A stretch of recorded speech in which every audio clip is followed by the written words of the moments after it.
Last topic हम cover करने वाले हैं। उस टॉपिक का नाम है अकोमोडेशन ऑफ बिल।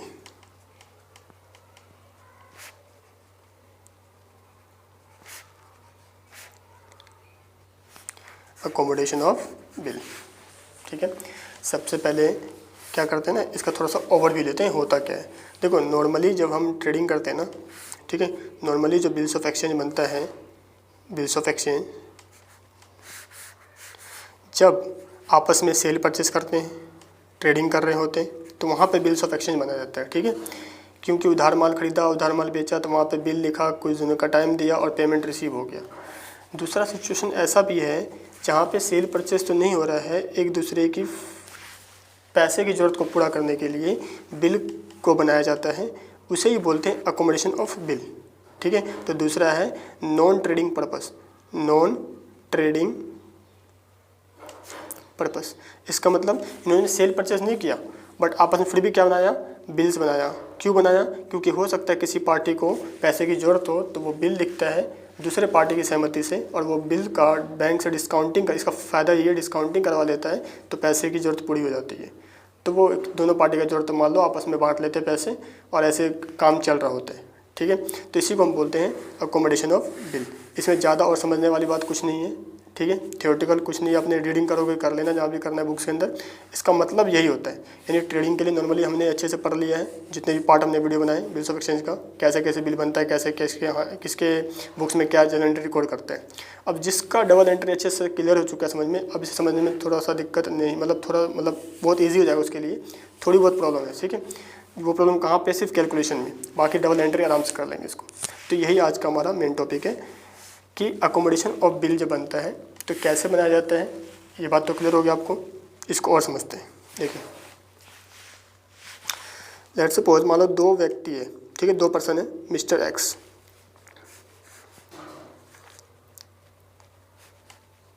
ठीक है, एक मिस्टर वाई है,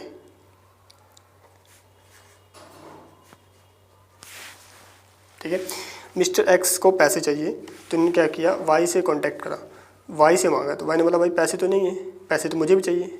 तो एक्स ने कहा एक काम करते हैं, क्यों ना मैं एक बिल लिखता हूँ, ठीक है, और आप मुझे उस बिल पे क्या दे दो, एक्सेप्टेंस दे दो, ठीक है। और ये जैसे बिल को एक्सेप्ट कर लेगा तो इसके लिए क्या बन जाएगा, वो बी आर। आप सभी को पता है इतनी बातें। जैसे बी आर बनेगा तो ये नॉर्मल बी आर तो होता नहीं है, ये नेगोशिएबल बी आर है, इंस्ट्रूमेंट एक्ट, तो इंस्ट्रूमेंट है, तो ये जब चाहे बैंक से क्या कर सकता है, डिस्काउंटिंग, तो ये जाता है बैंक, ठीक है। और ये बैंक गया और वहाँ से क्या करवा लिया इन्होंने, डिस्काउंटिंग करवा लिया, ठीक है। डिस्काउंटिंग करवा लिया, कोई दिक्कत तो नहीं है। जैसे मान लो एग्जांपल होता हूँ, मिस्टर वाई से इसको लेने थे 4,000 रुपये, तो 4,000 का बिल लिखा और ये बैंक गया और इसे डिस्काउंटिंग करवा लिया 2920 रुपये में, तो यानी 80 रुपये का क्या हो गया, डिस्काउंटिंग चार्ज, और इसे पैसे मिल गए, अपना काम चल रहा है, इसका पैसे की जरूरत पूरा हो गया। तो वाई बोलता है भाई मुझे भी तो पैसे जरूरत है, तो आधा पैसा मुझे भेज। तो जैसे आधा इसको भेजेगा, 4,000 का बिल था, तो आधा कितना हो गया, 2,000 रुपये।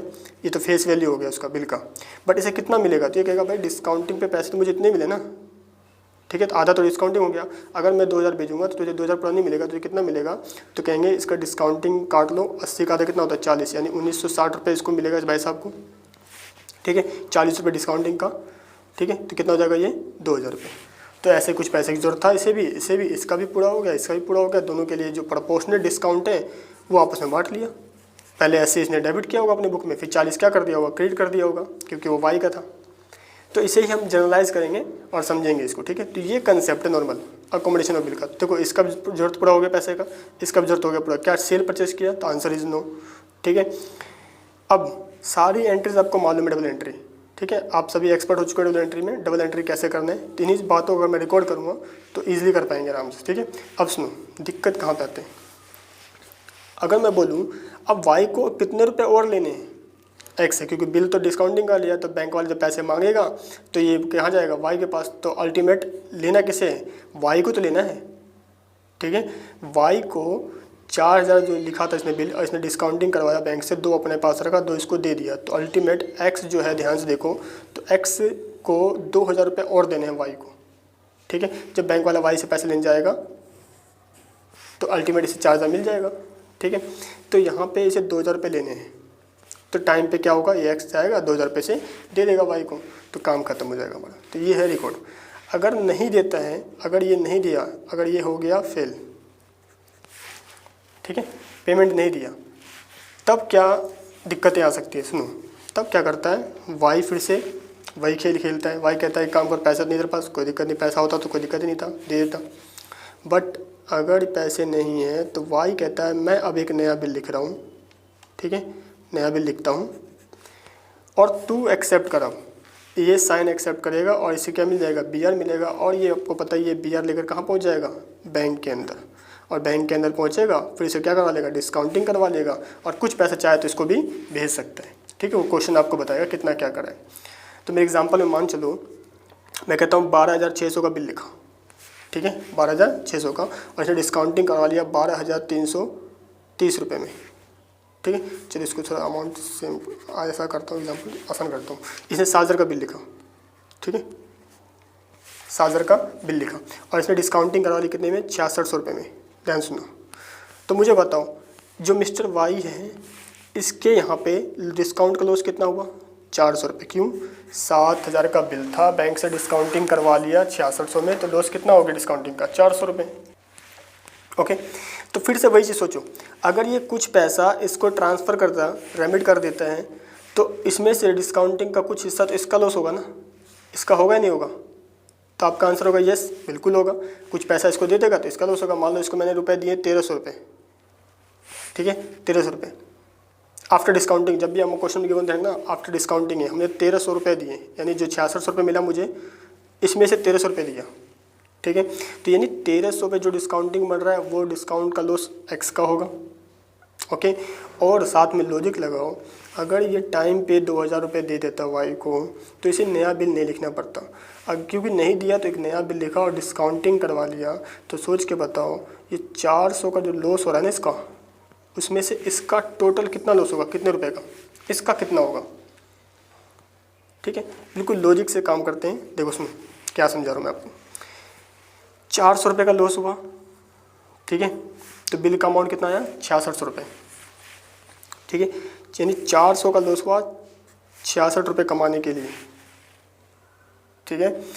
अब सोच के बताओ मुझे, क्या ये लॉस 400 पूरा वाई का होगा, तो आंसर इज नो। क्यों, क्योंकि वाई ने कुछ पैसे तो दे दिए एक्स को, कुछ इससे लेने थे। अगर ले लिया होता तो उसका भी लॉस, तो ये बोलता भाई तू टाइम पर देता मुझे 2,000 रुपये तो मुझे डिस्काउंटिंग का लॉस नहीं लेना पड़ता ना, तो मैं अपना खर्चा क्यों लूँ, इसमें से तेरा भी तो होगा कुछ लॉस, ठीक है। तो उस लॉस को पता करने के लिए हम क्या लगाते हैं, इंट्री मेथड लगाते हैं। कैसे करना है आपने, देखो लॉजिक लगाओ। आप कहोगे भाई 6,600 रुपये मिला, उसमें डिस्काउंट कितना उठाना पड़ा उसे, 400 रुपये। अगर 1 रुपये मुझे मिलना होता तो मेरे पास लॉस कितना डिस्काउंट होगा, 400 डिवाइड बाई 6,600, ठीक है। अब मैं सोच के बताऊँ एक्स से लेने कितने इसको, लॉजिक लगाओ। 2,000 रुपये, तो ये जो पैसा इसने दिया कितना दिया, 1,300, यानी 2,000 प्लस में 1,300 तो कितना हो गया, 2,000 प्लस में 1,300 ये हो गया आपका 3,300, ठीक है। यानी 3,300, ये 1 रुपये का लॉस था और ये है 3,300 रुपये का लॉस। तो ये लॉस कितना जाएगा, इसको सॉल्व कर लेंगे तो यह जाएगा 200 रुपीज़। यानी 200 रुपये का इसमें से डिस्काउंटिंग का चार्ज वो किसका होगा, मिस्टर एक्स का होगा, वाई का नहीं होगा। वाई ने भले उसे 400 डिस्काउंट करवाया, बट वो अपने बुक में डिस्काउंट का लॉस सिर्फ कितना रिकॉर्ड करेगा, 200 रुपये, और 200 किसका होगा, इसका। ऐसा क्यों हुआ, तो सेम कहानी यहाँ पे समझो, यही चीज़ समझना और कुछ नहीं, सारा क्वेश्चन सिंपल है, बस ये समझ जाओगे तो। अब मेरे साथ थोड़ा समझो, भाई डिस्काउंटिंग करवाया 400, तो आपको नहीं लगता कि अगर मैं अपनी गलती से 400 करवाया, क्या गलती तो इसका था, पेमेंट कर देता तो कोई दिक्कत नहीं था, ठीक है। यानी 2,000 रुपये का जो पेमेंट हो जाता तो मेरे को डिस्काउंटिंग करवाना नहीं पड़ता। यानी 2,000 वो प्लस में 1,300 रुपये मैंने इसे रेमिट किया, यानी 2,000 का जो चार्ज डिस्काउंटिंग होगा, जो 1,300 का डिस्काउंटिंग होगा, ये इसके बुक का रिकॉर्ड होगा, मेरे बुक का नहीं होगा, ठीक है। तो इसी को हम निकालते कैसे हैं, तो ये वाला लगाते हैं इंट्री मेथड। कैसे निकालोगे, हमेशा ध्यान रखना, इतना रुपये जब भी डिस्काउंटिंग करवाए कितना, 6,600, तो लॉस कितना हुआ था, 400। 1 रुपये करवाता तो कितना लॉस होता, इतना। यानी 3,300 तो इससे रिकवर करने थे मुझे, 1,300 दिया, 2,000 लेने थे, यानी 3,300 रुपये। तो 3,300 पर लॉस कितना बन रहा है, 200, यानी 200 डिस्काउंटिंग चार्ज किसका होगा, एक्स का होगा। तो इसे है बस ध्यान रखना है, यही कंसेप्ट है अकोमोडेशन के अंदर, जो थोड़ा सा आपको दिमाग लगा के करना पड़ता है कैलकुलेशंस। बाकी तो बहुत सिंपल है, एंट्री अभी करेंगे, क्वेश्चन देखना, दोनों की बुक तैयार करेंगे और कैसे करते हैं आपस में। तो ये चीज़ अगर निकालना आ गया आपको तो बस काम खत्म, ठीक है। फिर टाइम पे क्या होगा सुनो, फिर से ही कहानी देखते हैं। फिर क्या होगा, फिर टाइम आएगा इसका, फिर पेमेंट लेना होगा, ठीक है। फिर उसे वाई को देने होंगे, कितने देने होंगे, तो जितना भी अमाउंट इसका बन रहा होगा, ठीक है, जो भी अमाउंट बन रहा होगा वाई को देना होगा इसे। अगर फिर से नहीं दिया वाई को एक्स ने, ठीक है, नहीं दे पाया, फिर से ऐसे ही काम होगा, स्टार्ट शुरू कर देंगे। तो ऐसे ही काम चलता रहता है। तो हम ज़्यादा प्रोसेस नहीं करेंगे, बस ये ज़्यादा प्रोसेस एंड है यहाँ पे। इसने बिल लिखा, इसने बिल लिखा, डिस्काउंटिंग चार्ज का ही कंसेप्ट है इसके अंदर कि डिस्काउंटिंग चार्ज हमेशा ध्यान रखना, ठीक है, डिस्काउंटिंग चार्ज जो होगा वो प्रोपोर्शनेट बटेगा, ठीक है, एक रेशियो में बटेगा। दिस इज़ अ रेशियो, ठीक है। 400 का अगर रेशियो निकाल दें तो 1/2 आ रहा है, हाफ ऑफ, ठीक है। तो यानी 1/2 का मतलब कितना हो गया, 200 रुपये। यानी जितना भी रेमिट कराएगा, जो भी इसका ड्यू होगा, तो ड्यू कितना था, 200 रुपये। जो रेमिट किया कितना था, 1300 रुपये। तो इससे जोड़कर डिस्काउंटिंग का रेशियो कन्वर्ट कर लेंगे और जो भी लॉस होगा उससे निकाल देंगे हमेशा, ठीक है। अब एक एग्जांपल देता हूँ, आपसे पूछूंगा कितना लॉस होगा, तो आप निकालना इसको। तो लॉस जो भी होगा, बस ये जैसे मिल जाए ना आपको, फिर तो रिकॉर्ड करना कोई दिक्कत ही नहीं है। टाइम पे पेमेंट देना, दे दिया होगा, सेटल हो गया होगा, वो सब हमें मुद्दे में नहीं पड़ना है। जब नहीं देगा तो हमें रिकॉर्ड क्या करना, दिखना। कल को कहेगा कि भाई वाई को पैसे देने थे और ये इंसॉल्वेंट हो गया या दिवालिया हो गया, जिस पैसे है ही नहीं, तब क्या हो सकता है। तो पैसा भाई जब दिवालिया हो जाता है तो मालूम है क्या होता है, पैसा डूब जाता है। तो पैसा क्या हो जाएगा, इसका डूब जाएगा। क्लियर नहीं बातें। तो देखो लॉस निकाल दिया। अब इसी को एग्जाम्पल नंबर ये 1 था, 2 सोच के बताना मुझे कितना लॉस होगा। मान लो ये मिस्टर ए है, एक दूसरा एग्जाम्पल ध्यान से आपने करना है। ये मिस्टर बी है, इसने क्या किया, एक बिल लिखा 9000 का, इसने साइन कर दिया। बिल का अमाउंट था 9000 रुपये, ठीक है। ये बैंक से गया, डिस्काउंटिंग करवा लिया, कितने में, 8820 में। तो डिस्काउंटिंग का लॉस कितना हो गया, 180 रुपये का, ठीक है। इसने क्या किया, 1/3 इसे रेमिट कर दिया, बी को भेज दिया 1/3। तो 1/3 कितना होता है, 9 का 1/3 होता है 3000 रुपये। 3 इसको दे दिया, तो 3 जब इसको देगा तो इसमें से जो डिस्काउंटिंग चार्ज था इसका 1/3 इसका होगा, तो इसको कितना मिलेगा। तो आप बोलोगे इसका 1/3 निकाल दो, 60 रुपये, यानी 2940 रुपये से मिलेगा। 60 रुपये डिस्काउंटिंग का चार्ज इसका होगा, इसकी बुक का, ठीक है। तो ये बातें हो गया। अब सुनो, जब टाइम पे इसने पेमेंट 6000 रुपये देना था ए को, 3 तो अभी दे दिया था, बचे कितने, 6000 रुपये। जब 6000 रुपये बी को लेने थे ए से, तो जब पैसे नहीं दिया तो बी ने क्या किया, एक नया बिल लिखा, न्यू बिल, कितने का, 12600 का, ठीक है।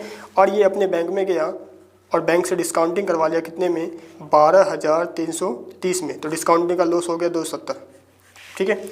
अब मेरा क्वेश्चन वही, मुझे बताओ सोच के, 270 का जो डिस्काउंटिंग लॉस है, डिस्काउंटिंग का जो लॉस हो रहा है बी को, क्या ये बी को पूरा लॉस अपने बुक में रिकॉर्ड करना होगा, क्या पूरा लॉस बी का है, जल्दी बताओ सोच के। तो आंसर इज नो। क्यों, अगर ये पैसा दे देता 6000 रुपये तो इसे नया बिल लिखना नहीं पड़ता, ठीक है। तो यानी 6000 का भी लॉस इसे कवर करना पड़ेगा। और जो इसने रेमिट किया, मान लो मैं कहता हूँ यहाँ से इसने इसको दे दिया 2220 रुपये, ठीक है। तो इसका कितना लॉस होगा, तो फिर से लगाएंगे वही सेम मेथड, मैंने क्या बताया था, 12330 रुपये कमाने के लिए, 12330 रुपये लेने के लिए मुझे डिस्काउंटिंग का लॉस कितना बेयर करना पड़ा, 270। यानी 1 रुपये के लिए मुझे कितना बेयर करना पड़ता, 270 डिवाइड बाई 12330। इसको मल्टीप्लाई कर दें किससे, जितना रुपये इसके लेना था, कितना, 6000 ये, 2220 जो दिया, यानी 8220। इसे सॉल्व कर लेंगे तो ये आ जाएगा आपका 2, ये जाएगा 3 और 2/3 का रेशियो बन जाएगा और ये आ जाएगा आपका 392 180 रुपीज़। आई होप ये बातें समझ में आई आपको, कैलकुलेशन, ठीक है। अकोमोडेशन में यही कंसेप्ट है कि आपको डिस्काउंटिंग का एक रेशियो ही फाइंड करना पड़ेगा, वो रेशियो जो इसके बुक के लिए लॉस होगा, इसका लॉस नहीं होगा। तो हम नॉर्मली ऐसे निकालेंगे हमेशा, जो भी डिस्काउंटिंग का लॉस होगा, ठीक है, वो कितने बिल का था वो, ठीक है, कितना डिस्काउंट करके बाद अमाउंट मिला, जितना इसे ए से लेने थे, पार्टी से लेने थे, उसका प्रोपोर्शन निकाल देंगे। अब ये जो लॉस है ना, वो मिस्टर ए का होगा। आई होप समझ में आया आपको। इस वाले केस में ऐसे ही कितना था, 200 रुपये था, ठीक है, समझ में आया। चलो आगे देखते हैं, एक लास्ट और एग्जाम्पल, ठीक है। अब मुझे बताना कितना होगा सोच के। ये मिस्टर रमेश है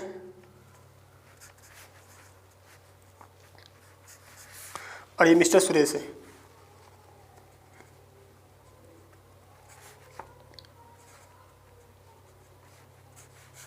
ठीक है। फिर से रमेश ने बिल लिखा सुरेश के लिए, सुरेश ने एक्सेप्टेंस दे दिया, कितने का, 10000 का, ठीक है। ये बैंक में गया और डिस्काउंटिंग करा लिया, कितने में, 9000 में मान लो, ठीक है, 9,000 में। तो डिस्काउंट का लॉस कितना हो गया, 1,000 रुपये। ये डिस्काउंटिंग लॉस हो गया इसके लिए, ठीक है। अब सुनो, इसमें से क्या किया इसने, आधा अमाउंट इसे रेमिट कर दिया, तो आधा कितना हो गया, 5,000 रुपये। तो डिस्काउंटिंग कितना था, 1,000 रुपये, 1,000 का लॉस रमेश के लिए था। तो 5,000 जब इसको भेजेगा तो वो आधा लॉस ये बेयर करेगा, इसका तो नहीं होगा, तो ये बेयर करेगा। तो इसका मतलब डिस्काउंटिंग चार्ज इसको कितना मिलेगा, 5,000 में से 500 काट लेंगे तो इसे मिलेगा 4,500 रुपये। 500 क्या हो जाएगा डिस्काउंटिंग चार्ज, इसके लिए रिकॉर्ड होगा इसके बुक में। क्लियर थी बातें। अब कल को इसे लेना कितना था रमेश से, 5,000 रुपये देने थे, है ना, जो बचे हुए। अगर ये रमेश पैसा नहीं देगा तो फिर वही सेम एग्जांपल, इसने नया बिल लिखा, क्या लिखा, न्यू बिल, कितने का, 20,000 का। और ये बैंक से डिस्काउंटिंग करवा लिया कितने में, मान लो 18,000 में, ठीक है। तो लॉस कितना हुआ डिस्काउंटिंग का, 2,000 का लॉस हो गया। तो हमें पहले निकालना है डिस्काउंटिंग लॉस, निकाल लिया। अब मुझे बताओ ये 2,000 का पूरा लॉस क्या मिस्टर सुरेश का है, तो आंसर इज नो। क्यों, क्योंकि अगर ये 5 दे देता तो ये लॉस नहीं होता, यानी ये इसका डिस्काउंटिंग का लॉस इसे बेयर करना पड़ेगा। और जो ये अमाउंट अब रेमिट करेगा, मान लो इसने रेमिट कर दिया इसमें से कितना कर दिया, 4,000 मान लो, चलो 4,000 रुपये इसने रेमिट कर दिया, ठीक है, ओके। तो इसका मतलब है 5,000 प्लस में 4,000, 9,000 का डिस्काउंटिंग लॉस रमेश को उठाना पड़ेगा, इसे नहीं लेना पड़ेगा। यानी वो डिस्काउंटिंग का खर्चा इसके लिए, इसके लिए नहीं है। तो कैसे निकालेंगे, तो देखो आप कहोगे सेम वही मेथड लगाओ। टोटल लॉस कितना डिस्काउंटिंग का, 2,000 रुपये, ठीक है। 2,000 का लॉस कितने रुपये पे आया, 18,000 रुपये, ठीक है। अब उसके बाद इसमें से कितना था जो रमेश को लेने थे, रमेश से लेने थे 5 प्लस में 4, यानी 9,000 रुपये का डिस्काउंटिंग का जो भी हिस्सा आएगा प्रोपोर्शनेट ये रेशियो में, ठीक है। 18 इसको मिला ना, इसको रेशियो देख लो, 9 और 18 का 1/2 का रेशियो, यानी 1,000। क्लियर इतनी बातें, रेशियो बना लिया 1:2, ठीक है। 9,000 रुपये इसके, बाकी इसके होंगे, तो यानी 1,000 रुपये से बेयर करना पड़ेगा। आई होप इतनी बातें आपको समझ में आई अच्छे से, ठीक है। तो ये डिस्काउंटिंग लॉस निकाल लोगे, बाकी तो फिर एंट्रीज पे काम करना है हमें, तो वो हम देखते हैं। अभी एंट्री क्वेश्चन करवाता हूँ मैं, फिर कर लेते हैं इसको, ठीक है। ये जितने भी एग्जांपल दिए आपके स्टडी मेट का ही क्वेश्चन था, दोनों तीनों, तो ध्यान से क्वेश्चन करवाता हूँ, तो मैं आपको कंसेप्ट जो आपकी क्लियरिटी है वो अच्छे से हो जाएगी इसके अंदर, और आराम से आप जो भी एग्जाम में क्वेश्चन है ट्राई कर सकते हो, ठीक है। अकोमोडेशन में बच्चों को ना यही दिक्कत होती है, क्योंकि बुक्स में ना देखते हैं क्या एंट्री क्या कर रखा है, तो वहाँ से दिक्कतें और क्रिएट कर देते हैं। तो लॉजिक यही है कि टाइम पे पेमेंट नहीं होगा तो अगर डिस्काउंटिंग करवाते हैं तो सब सेम प्रोसेस ही चलता है। कल को अगर ये मान लो रमेश ने पैसे नहीं दिए तो फिर से अगर मान लो इंसॉल्वेंट हो गया, ठीक है, जब इंसॉल्वेंट हो जाएगा तो क्या कर लेंगे, इंसॉल्वेंट होगा तो ये कुछ पैसा देगा, इसके लिए हो जाएगा बैड डेट्स, इसके लिए हो जाएगा डेफिशिएंसी अकाउंट, ठीक है। तो एक क्वेश्चन करते हैं और इसको एंड करते हैं इस टॉपिक को, और आपने जो भी क्वेश्चन है आप ट्राई कर सकते हो, ठीक है। चलो तो क्वेश्चन लेते हैं हम, चलो क्वेश्चन नंबर 10 से स्टार्ट करते हैं, ठीक है, स्टडी मेट का। तो मेरे साथ रीड करते हैं इसको, चलो पढ़े। देखो दो पार्टी कौन है, Anil draw a bill 9,000 on Sanjay. दो पार्टी हो गया यहाँ पे, अनिल एंड संजय। हम दोनों का बुक बनाएंगे, ठीक है। क्वेश्चन ने मांगा वैसे कितने का भी हो, हम 2 का बुक बनाएंगे। अनिल है संजय, 5 अप्रैल 3 महीने के लिए बिल लिखा। संजय क्या करते, रिटर्न कर दिया अनिल को आफ्टर एक्सेप्टिंग द सेम, मतलब एक्सेप्ट करा और रिटर्न कर दिया, यानी पहला कंसेप्ट जो मैंने बताया था, ठीक है, सेंड कर दिया। फिर उसने क्या किया, डिस्काउंटिंग करा ली कितने से, 88,820 में, ठीक है, ऑन 8 अप्रैल 16 एंड रेमिट कर दिया 1/3 अमाउंट संजय, ठीक है। तो पहले हम इसको विजुलाइज करते हैं, इस बातों को सुनो। सेम क्वेश्चन था, मैं ये एग्जांपल लिया था आपके पास, वही दिखा रहा हूँ मैं। देखो जरा,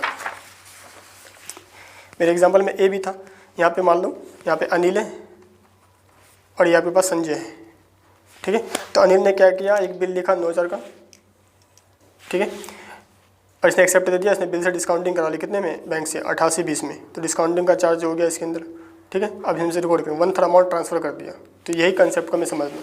तो देखो मैं यहाँ पे दोनों का बुक बना रहा हूँ, मिस्टर अनिल, ठीक है, एंड मिस्टर संजय।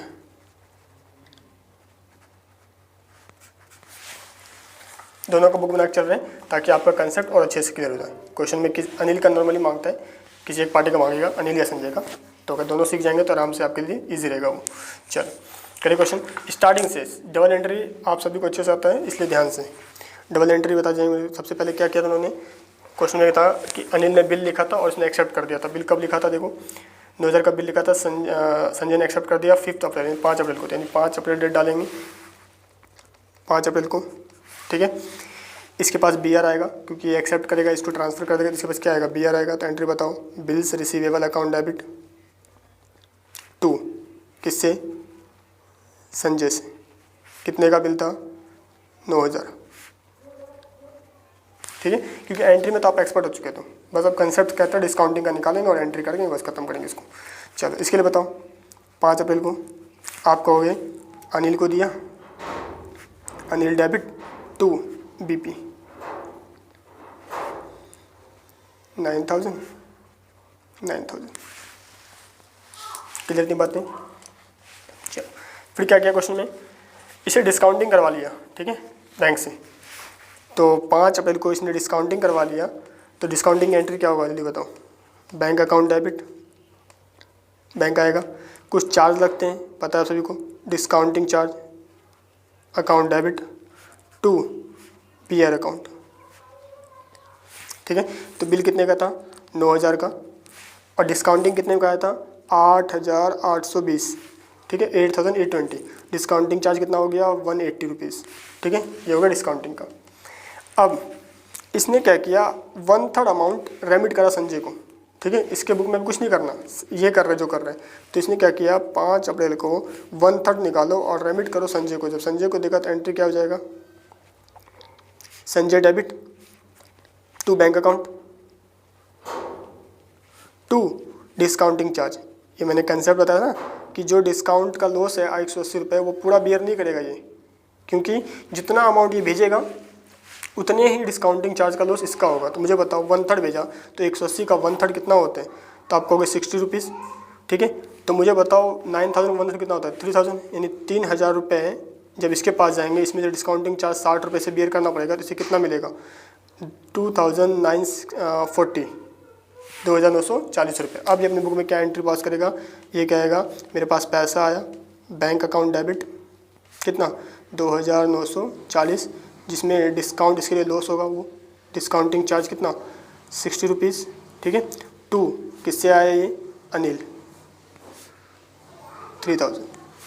क्लियर, इतनी बात समझ आ गई आपको अच्छे से, ठीक है। तो यहाँ तक तुमने काम कर लिया। अब मैंने क्या बताया था इसके बाद होता क्या है, अगर टाइम पे पेमेंट दे दे कोई दिक्कत नहीं, सारा लफड़ा खत्म।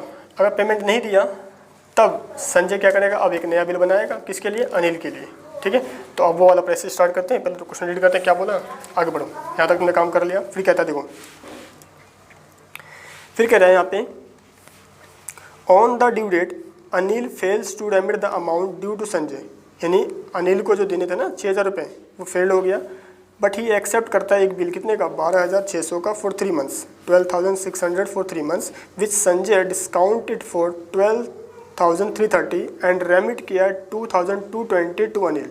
कह रहा है इतना डिस्काउंटिंग करवाया तो चार्ज निकाल लेंगे, कितना होगा, इतना अनिल को भेज दिया, तो जितना भेजेगा तो उसमें से डिस्काउंटिंग चार्ज का लॉस किसका होगा, अनिल का भी होगा। Next, before the maturity of the renewed bill Anil become insolvent, जब टाइम आया उससे पहले क्या हो गया, अनिल इंसॉल्वेंट हो गया, और 50% रियलाइज फ्रॉम हिज स्टेट, और उससे कितना मिला, सिर्फ 50%, ठीक है। यानी अनिल 50% ही दे पाया संजय को। 15 अक्टूबर 2016 को पास necessary general entries in the book above transaction books of Anil. Anil का बुक्स मांगा था, हम दोनों का बुक बना रहे, ठीक है, दोनों ध्यान देना। अब सुनो क्या किया आगे, ड्यू डेट आया, ठीक है। तो ड्यू डेट कैसे, जैसे टाइम आ गया आपके पास, 3 महीने निकाल दो 5 अप्रैल से। तो भाई 5 अप्रैल से 3 महीने कितना हो गया, 5 अप्रैल से 3 महीने हो गया आपको मई जून जुलाई, यानी 8 जुलाई। 8 जुलाई को क्या कहानी हुआ सुनो, 8 जुलाई को इसने पैसे नहीं दिए, तो इसने क्या किया, अब इसने एक बिल लिखा 8/7 को, इसने बिल लिखा, इसने एक्सेप्ट करा, तो इसके पास क्या आया, BR अकाउंट डेबिट टू किससे आया, अनिल, कितना, 12,600। क्लियर की बातें। इसके लिए क्या होगा, ये कहेगा 8 जुलाई को बिल एक्सेप्ट किया और किसको दिया, संजय को, तो ये अपने बुक में रिकॉर्ड करेगा Sanjay debit to BP। I hope समझ में आ रही है बातें, कितना, 12,600 रुपये, ठीक है। अब सुनो, ये करा, इसने क्या किया, डिस्काउंटिंग करवा लिया बैंक से। तो जल्दी सेम एंट्री बताओ डिस्काउंटिंग का क्या हो जाएगा। इसके पास बैंक आएगा, bank account debit, discounting charge account debit to BR account. Bill था 12,600 का, डिस्काउंट करवाया इसने 12,330 में, डिस्काउंटिंग का लॉस हो गया 270। मेरा क्वेश्चन वही फिर से, क्या 270 रुपये सारा लॉस इसका होगा? तो आंसर इज नो। इसने रेमिट किया, वो वाला डिस्काउंटिंग इसी का होगा चार्ज, और जो पैसे से लेने थे उसका भी। तो कैसे निकालेंगे देखो, अब इसने क्या किया, कुछ रुपए भेज दिए थे क्वेश्चन में, तो भेजे किसको, अनिल को। तो एंट्री बताओ, Anil debit to bank account to discounting charge. अब डिस्काउंटिंग चार्ज निकालना पड़ेगा, कैसे निकालेंगे? तो देखो मैंने बताया था, डिस्काउंटिंग का लॉस कितना, 270 रुपये इंटू रेशो निकालो। रेशो मतलब कितना इसे लेने थे, तो आप कहोगे 5,000 रुपये, 3 में से 9 में से 3 दे दिया था, 6,000 ये बकाया हुआ, और जो अभी रेमिट किया है 2,220 जो दिया है, ठीक है। तो 2,220 को ऐड कर लो, कितना हो जाएगा, 8,220 डिवाइड बाय कितने रुपए का था ये बिल, 12,330 रुपये का। तो ये एक रेशो निकाल लेंगे, इसका मतलब आ गया 2/3, और ये सॉल्व कर लेंगे तो आ जाएगा 180। कितना आ जाएगा, 180। तो इसका मतलब है अनिल को कितना हुआ है, 2,400 का पेमेंट, ठीक है। 2,400 रुपये किसको ट्रांसफ़र कर दिया, अनिल को। तो मुझे बताओ 8 जुलाई को ये अपने पास क्या एंट्री पास करेगा, ये बोलेगा बैंक आया, bank account debit, discounting charge account debit to किससे, संजय से, ठीक है। तो बैंक कितना आया, 2,220, डिस्काउंटिंग 180, संजय में कितना, 2,400, ठीक है। अब मुझे बता सोच के अच्छे से, क्या यहाँ तक आपको बातें क्लियर हुई? आई होप क्लियर हो गए यहाँ तक। अब ये क्या करेगा, पेमेंट करेगा ड्यू डेट पे। तो क्वेश्चन में था जैसे ड्यू डेट आया ना, ठीक है, ड्यू डेट से पहले डेट दिया था क्वेश्चन में 15 अक्टूबर को, वो इंसॉल्वेंट हो गया अनिल, ठीक है, और 50% ही दे पाया, संजय को रिकवर हुआ। तो मुझे बताओ उसकी एंट्री 15 अक्टूबर को क्या करेंगे, सोच के बताओ। ये अनिल पेमेंट करेगा संजय को, तो क्या करेंगे, संजय डेबिट, ठीक है, संजय डेबिट टू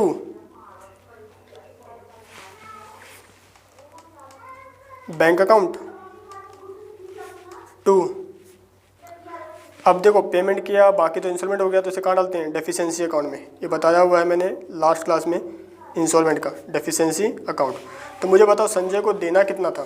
तो संजय को भाई देना था, देखो ध्यान से, 2,400 तो ये वाला, और 6,000 पहले का बगा, यानी कितना हो गया, 8,400। 8,400, इसका 50% कितना होता है, 4,200, और ये 4,200 क्या हो गया, डेफिशिएंसी हो गया। ये अपने बुक में क्या रिकॉर्ड करेगा, सोचो। ये अपने कहेगा बैंक आया, बैंक अकाउंट डेबिट कितना, 4,200, बैड डेट्स पैसा डूब गया, बैड डेट्स अकाउंट कितना, 4,200 टू किससे, अनिल, कितना, 8,400। आई होप ये बात है आपको समझ में आई अच्छे से, क्या एंट्री किया मैंने ये, ठीक है। इसमें हाँ एक और एंट्री करना चाहो तो कर सकते थे, जैसे बिल एंडोर्स की एंट्री, डिस्काउंट की एंट्री क्या होती है, ठीक है। जब डिस्काउंट करेंगे तो इसके पास क्या आएगा, या चाहो तो एक और एंट्री कर सकते हैं, अदरवाइज कोई जरूरत नहीं है। BP अकाउंट डेबिट टू, यहाँ पर आप करते हैं संजय, और इसके लिए क्या होता, BR account debit, sorry BR, इसके लिए अनिल के लिए क्या होता, BR आता, BR account debit to Anil, ठीक है। डिसऑनर की एंट्री बता रहा हूँ मैं ये, ठीक है। अनिल, इसके लिए होता Anil debit to BR account, bill जाता, इसके लिए बिल आता, डिसऑनर की एंट्री। ये चाहे तो कर सकते हैं, अदरवाइज कोई जरूरत भी नहीं है, इसको इग्नोर। हमें तो बस ये समझना है इसके डिस्काउंटिंग का। इंस्टॉलमेंट हो गया आएगा तो डेफिशिएंसी अकाउंट में जाएगा, उसके लिए पैसा बैड डेट्स हो जाएगा। तो क्वेश्चन में सिर्फ इसका बुक मांगा था अनिल का। तो हमेशा एग्जाम में जब भी आएगा ना, तो आपका एक ही इस टाइप के क्वेश्चन जब भी आएंगे तो एक ही का बुक मांगेगा किसी एक व्यक्ति का। बट यहाँ पे मैंने दोनों बना दिया, तो आपको दोनों को अच्छे से समझ में आना चाहिए कि ये काम होता है। बट मेन कंसेप्ट वही है आपका, ये डिस्काउंट वाला लॉजिक, ठीक है, डिस्काउंट निकालना। बाकी तो एंट्री आप सभी को पता ही है, जो बोलेगा हम उसकी एंट्री पास करेंगे। आई होप ये आप बात आपको समझ में आई अकोमोडेशन ऑफ बिल का। तो इसके क्वेश्चन जो भी हैं वो ध्यान से आप ट्राई करना। एक क्वेश्चन XY है, वो मैंने ऑलरेडी डिस्कस कर लिया आपके साथ में, ठीक है। एग्जाम्पल जब लिया था जब भी मैंने डिस्कस कर लिया था। एक सेम क्वेश्चन है 4 वाला, स्टार्टिंग में देखो मैंने करवा दिया था ये कैसे करना है। तो यहाँ भी सेम वही एंट्री पास करना है। इसके में फिर एक क्वेश्चन आता है आपके पास ये वाला जॉर्ज वाला, ठीक है। ये सिंपल क्वेश्चन है, ये खुद से ट्राई कर सकते हो। यहाँ पे कि ना नॉर्मल सेटलमेंट है, ठीक है। मैं इसका ओवर भी देता हूँ, क्वेश्चन आप रिकॉर्ड जनरेटर खुद से कर लेना, ठीक है। तो समझा तो कैसे करना है इसमें। समटाइम्स क्या होगा, देखो जैसे इस क्वेश्चन का एग्जांपल देता हूँ मैं, इसमें क्या कर रखा है, तो फिर आप क्वेश्चन ये ट्राई करना, अगर नहीं हो मैं फिर आप कमेंट कर देना, नहीं हुए क्वेश्चन आपसे डाउट है अभी भी, तो मैं ट्राई करूँगा कि ये इन 2 क्वेश्चन को भी दोबारा कर दूँ, ठीक है। बस यही इंपॉर्टेंट क्वेश्चन, अब कुछ नहीं इसके अंदर बचा हुआ है, फिर आप एग्जाम पास्ट ईयर एग्जाम में जो भी क्वेश्चन आए हुए ट्राई करो, डिस ऑफ एक्सचेंज का बहुत आराम से हो जाएगा, कुछ मुश्किल नहीं है। देखो यहाँ पे 3 पार्टी होगा, मैं जल्दी समझाता हूँ डायग्राम से, आप खुद कर लेना, ठीक है। क्या क्या एंट्री होगा, जिसका बुक मांगे आपने तीनों ट्राई करना है। ये जॉर्ज है, ये हैरी है, ये जैक है, जे है, ठीक है। इसने क्या किया, इसे पैसे की जरूरत था, इसने बिल लिखा, इसने साइन कर दिया जो हम करते थे, ठीक है। कितने का, 180 का। मैं थोड़ा ओवरव्यू दे पाऊँगा, ठीक है, टाइम हो गया इसे तो। 180 का। अब इसने क्या किया, इससे सामान खरीद लिया, परचेज कर लिया, परचेज किया गुड्स, ठीक है, 1,81,000 का लेट सपोज इसने परचेज किया, और इसने बिल से एंडोर्स कर दिया 180 का, तो इसका डिस्काउंट कितना हो गया, 1000 रुपये का। अब क्या हुआ, फिर इसने सामान खरीदा इससे, ओके, कितने का, 190 का, और बिल एंडोर्स करा इसको कितने का, वही 180 वाला, इसी का। तो इसी का बिल देखो वापस आ गया इसके पास, तो ये हो गया सेटलमेंट। फिर फर्दर क्या करता है, ये इससे परचेज करता है सामान 2 लाख रुपये का, ठीक है, और 2 लाख का जैसे करता है, जो अमाउंट ड्यू होता है वो पेमेंट कर देते हैं। मुझे बताओ यहाँ पर ड्यू कितना रहेगा, तो आप कहोगे भाई 180 तो ऑलरेडी बीपी साइन कर दिया था उन्होंने, वो वापस आ गया, तो इसका मतलब 2 लाख का परचेज किया, 180 का ऑलरेडी डील हो चुका था, इसका मतलब 20,000 जो पेंडिंग है ये इसे पेमेंट कर देगा, किसको, जॉर्ज को। तो यही ट्रांजेक्शन है, ऐसा डायग्राम रीड कर लेना, फिर क्वेश्चन ट्राई करना, हो जाएगा। होपफुल वीडियो को अच्छा लगा आपको, थैंक यू।